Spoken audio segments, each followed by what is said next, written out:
네, 유명한 사람의 글이나 평론을 소개하는 유평 시간입니다. 오늘 유평은 제가 제일 좋아하는 칼럼이죠. 아시죠? 류근일 선생 칼럼인데요. 전 조선일보 주필, 뉴데일리 논설구문으로 계시는데 오늘 칼럼도 아주 꿰뚫어보고 있습니다. 제목이요. 궤변 판결이냐 법치 정상화냐 강서구는 자유투쟁 2차전이다. 이런 얘기인데요. 부제목 보니까 1차전 작년 대선은 아슬아슬하게 이겼다. 3차전 내년 총선, 4차전 27년 대선까지 모두 이겨야. 이재명, 권순일, 유창훈 공통점은 궤변 억지입니다. 일단 그대로 읽어드립니다. 생사를 건 상징 내전. 지금 대한민국에서 벌어지고 있는 싸움은 무엇인가? 윤석열이 상징하는 바와 이재명이 상징하는 바의 생사를 건 내전이다. 이 내전은 2022년 3구 대통령 선거에서 윤석열이냐 이재명이냐의 첫 대전을 치렀다. 두 번째 대전은 10월 11일 있을 강서구청장 보궐선거다. 세 번째 대전은 2024년 4월 10일 총선이다. 네 번째 대전은 2027년 21대 대통령 선거다. 이 네 번의 대전은 다 윤석열이 대변하는 세계관이냐 이재명이 내세운 세계관이냐의 혈투다. 윤석열이 대변하는 세계관은 정통 자유주의 세계관이다. 이재명이 사는 법, 억지와 궤변. 이재명이 내세운 세계관은 뭔가? 이재명 개인에겐 세계관씩이나 있을 턱이 없다. 그러나 글을 써먹는 쪽의 사는 법은 분명히 있다. 억지와 궤변이 그것이다. 고대 그리스의 궤변학자란 철학자들은 이렇게 말장난을 했다. 화살을 쏴도 절대로 관역까지 갈 수 없다. 관역에 닿으려면 중간까지 가야 한다. 중간까지 가려면 중간까지 가야 한다. 중간까지 가려면 또 중간까지 가야 한다. 이래서 화살은 영영 관역에 닿을 수 없다는 소리다. 이게 말 같은 말인가? 이재명을 띄우는 쪽의 썰과 화법과 수사는 늘 그런 식의 삿된 궤변, 웃기는 장난, 순 억지다. 이재명의 선거법 위반 피고 사건에 무죄 취지 파기환송을 선고한 권순일 전 대법관 판사의 판결문부터가 대표적으로 그랬다. 그리고 최근 이재명에 대한 구속영장을 기각한 유창훈 판사의 말투도 꼭 그런 따위였다. 결론을 미리 내려놓고 거기다 논리를 갖다 맞추는 궤변의 극치랄까? 권순일의 억지 궤변. 이재명은 자기 형을 정신병원에 강제 입원시킨 사실이 있느냐 없느냐로 재판을 받은 적이 있다. 1심에선 무죄, 2심에선 유죄, 대법원에선 무죄 취지 파기환송으로 뒤집혔다. 부사일생한 셈이다. 최종 판결이 그렇게 난 이면엔 대장동 사건 피의자 김만배와 대법원 판사 김순일 사이의 재판 거래가 있었다는 의혹이 있다. 사실 여부는 수사와 재판으로 가려질 것이다. 문제는 그러나 지금 시점에서 봐도 권순일의 무죄 취지 파기환송 판결문은 참으로 희한하기 짝이 없는 장문이란 점이다. 권순일은 이렇게 썼다. 형을 정신병원에 강제로 입원시킨 사실이 없다고 한 이재명 지사의 TV토론 발언은 유무죄를 다툴 일이 아니라 헌법상 표현의 자유의 관점에서 봐야 한다. 이재명 같은 정치인이 TV토론을 할 때는 거짓말을 해도 좋다는 뜻 아니면 뭔가? 이게 말되는 말인가? 유창훈 판결문은 권순일 어법 붕어빵.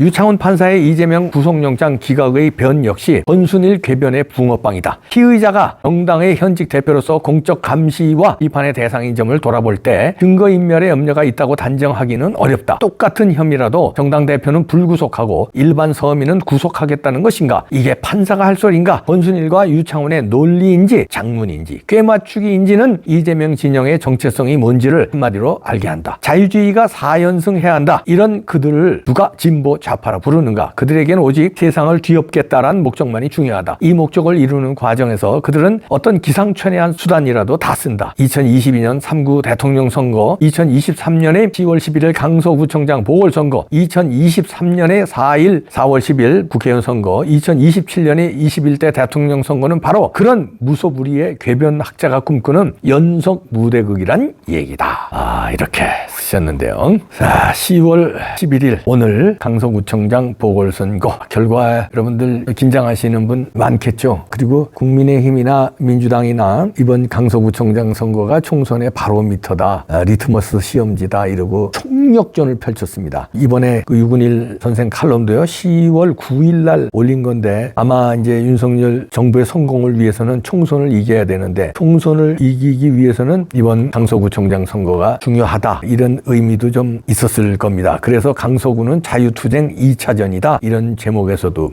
나왔죠. 근데 제가 뭐 선거 당일날 이게 방송이, 이건 이제 10월 10일 날 제가 저녁에 녹화하는 건데 10일 날 아침에 이제 나갈 거지만요. 왜 이런 방송을 하냐면요. 유근일 선생의 이 선거의 중요성, 윤석열 정부 성공하려면 또 대한민국이 살려면 1차전 대선에 이어서 아슬아슬히 이겼는데 3차전 내년 총선, 4차전 승리까지 하기 위해서는 강서구청장 선거는 이겨야 되지만 만약에 진다 하더라도 뭐랄까 패배 의식에 쩔면 안 된다. 그런 얘기를 저는 하고 싶고요. 여기 부제목에서도 유근일 선생이 제목에서는 강서구는 자유투쟁 2차전이다 쓰셨지만 부제목에서 1차전 아슬아슬하게 이겼다. 2차전은 빼고 3차전, 4차전 모두 이겨야 한다. 그렇게 쓰신 거는 제가 이제 넌지시 제가 뭐 참새가 봉황의 뜻을 어찌 알겠습니까만은 2차전의 그 결과 굉장히 중요하지만 결과에 연연하지 말고 3차전, 4차전 내년 총선과 4차전 20년 대선까지 모두 이겨려면 이겨야 된 이런 얘기죠. 그런 거에 방점을 둔 게 아닌가 조심스럽게 제가 추측해보고요. 그래서 여기에서 그러려면은 이재명의 억지와 궤변, 그다음에 권순일의 억지와 궤변, 유창훈의 판결문, 권순일의 이 붕어빵인데 이 자들을 처치해야 다연승한다 이런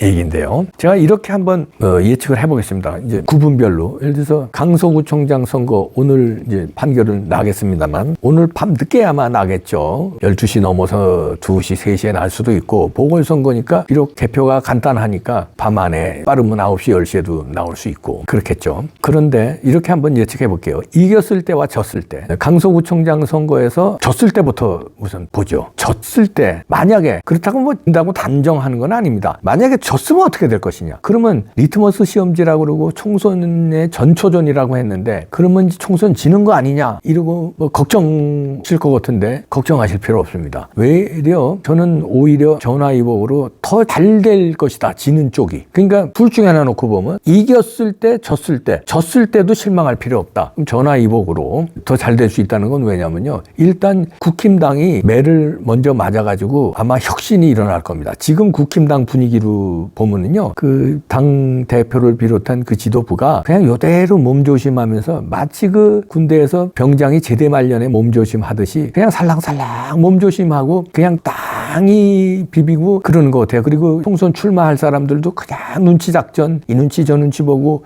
그러는 것 같은데 여기에서 왜냐하면 대대적인 그 인적 청산이라는 단어가 아직 안 나왔어요. 인적 청산 뭐 무시무시한 단어 같지만 물갈이. 지금까지 선거 보면요. 물갈이를 왕창 한 팀이 이겼습니다. 박근혜 대통령 때도 그 어렵다는 선거였어요. 그때 뭐 다 진다고 그랬잖아요. 뭐 70석도 못 얻는다. 다 그런 평가가 있었는데 혁신을 하고 천막 단사로 가고 이제 물갈이를 많이 한 덕에 많이 이겼지 않습니까? 마찬가지로 이번에 매를 먼저 맞고 강서구청장 선거에 진다면 일단 김기현 대표 체제에 힘을 잃으니까 좀 강력한 그 비대위 체제로 그러나 그 비대위는 지금의 몸보신하는 그게 아니라 진짜 자기는 그 욕심 없고 자기가 총선에 나갈 사람이라든가 자기가 당대표 할 사람이 아니라 진짜 국힘당을 위하고 진짜 보수를 위하고 윤석열 정부의 성공을 위할 사람 자유민주주의 지킬 사람이 비대위원장이 돼서 진두지휘해서 자기가 욕심이 없으면 힘이 생겨요. 근데 김기현 대표라든가 이런 사람들은 자기가 욕심이 있기 때문에 힘이 없는 거예요. 그래서 힘 있는 내가 욕심을 총선에 안 나가고 난 당대표 할 사람도 아니고 진짜 비대위원장으로 이번 선거까지 욕심 없이 선거 승리를 위해서 이끌 그런 사람을 하면은 총선에 오히려 도움될 수 있고요. 그 다음에 그런 사람이 들어오면 아마 분명히 엄청난 물갈이 할 겁니다. 50% 이상 물갈이 할 겁니다. 그렇게 되면 새로운 바람이 애국의 바람, 법치의 바람, 윤석열 정부를 성공시키려는 반체제와의 그 전쟁하는 전사의 바람 이런 게 불면은요 달라지죠. 그러면은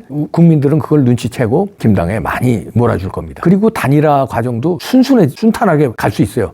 애국의 바람이 불고 보수 우파의 정통성의 바람이 불면은 예를 들어서 자유통일당 같은 데하고의 그 단일화 같은 게 굉장히 명분이 있기 때문에 순순히 풀릴 수 있어요. 그런데 눈치나 살랑살랑 보고 지금 같은 지도 체제면은 자유통일당하고의 나중에 단일화 과정에 잡음이 나고 단일화가 아주 어렵게 될 수도 있어요. 왜냐면 자유통일당을 탈당하라고 그러고 막 거기서 입당 운동하고 그랬었잖아요. 광화문 세력이. 국힘당에 막 입당 운동하고 그랬습니다. 그랬더니 뭐 마음에 안 든다고 탈당하라고 지금 지도부가 그랬잖아요. 그래서 물과 기름으로 가는 거를 새로운 지도부가 오면 오히려 잘 연합해서 잘 될 수 있습니다. 그러니까 강서구청장 선거 저도 크게 실망하지 마시라. 2보 전진을 한 1보 후퇴가 될 수 있다. 이렇게 진단을 한번 해보고요. 자, 그러면 이겼을 때를 가정하면 이겼을 때는 그야말로 맞다나 유근희 선생도 얘기했지만 강서구는 자유투쟁 2차전이기 때문에 1차전 승리에 의해서 2차전 승리했고 그러면 이 여세를 몰아서 3차전, 4차전 승리까지 탄력을 받을 수도 있죠. 그런 면에서 그럼 굉장히 뜨거워질 겁니다. 그러면 이제 이재명 심판론, 이재명 감옥 보내는데 더 탄력을 받을 겁니다. 그럼 이재명의 리더십은 힘이 빠지고, 이재명의 리더십이 힘이 빠지면은 예를 들어서 체포영장, 구속영장에 그 동의안 오면은 아마 이제 가결될 수 있죠. 지난번처럼. 그럼 가결되고 다시 영장 발부 심사를 하면은 아무리 유창훈이 해도 두 번은 영장을 기각시키기 어려워진다. 이번에는 철두철미하게 영장 발부 사유를 넣기 때문에 기각하기 어려워질 수 있다. 그러면 이재명이 구속되는 지름길로 갈 수 있습니다. 강서구청장 선거 승리가 그런 의미에서 굉장히 중요하죠. 승리한다면 이재명 구속하는데 굉장히 속도가 빨라질 수 있고요. 그리고 국힘당은 그 여세를 몰아 선거를 이재명만 쓰러뜨리면 그 다음엔 또 탄력을 받을 수 있죠. 그러니까 이겨도 저도 이번에 강서구청장 선거는 꽃놀이패다. 저는 그렇게 봅니다. 선거에 저도 실망하지만 2보 전진을 한 1보 후퇴. 더 잘 될 수 있다. 이기면 탄력받아서 이재명 감옥으로 보내고 3차 총선, 4차전 대선까지 쭉 갈 수 있다. 그 대신 거긴 전제 조건이 있죠. 전제 조건 두 가지인데요. 이겼을 경우에는 국힘당이 이 보수우파 단일화를 위해서 헌신적인 노력을 해야 된다는 거고요. 두 번째, 부정선거 막아야 돼. 부정선거 지금 캐는 바람이 불었어요. 국정원에서. 그러면 이걸 잘 지켜서 부정선거 최소한 단죄를 못하더라도 수개표로 바꾸자는 노력이라도 할 수 있습니다. 이번에. 그래서 그렇게 하면은 압승으로 갈 수 있습니다. 꽃놀이패가 이번에 오늘 결과가 이제 몇 시간 있으면 나올 겁니다. 이기든 지든 다 잡고 실망할 필요 없어. 저것들은 뭐 이제 난리를 치겠죠. 이기든 지든 뭐 난리를 칠 거예요. 지면 지는 대로 난리 치고 이기면 이기는 대로 휩쓸리지 말고 우리대로 3차전, 4차전을 이기기 위해서 준비하면 됩니다. 꽃놀이패입니다. 네.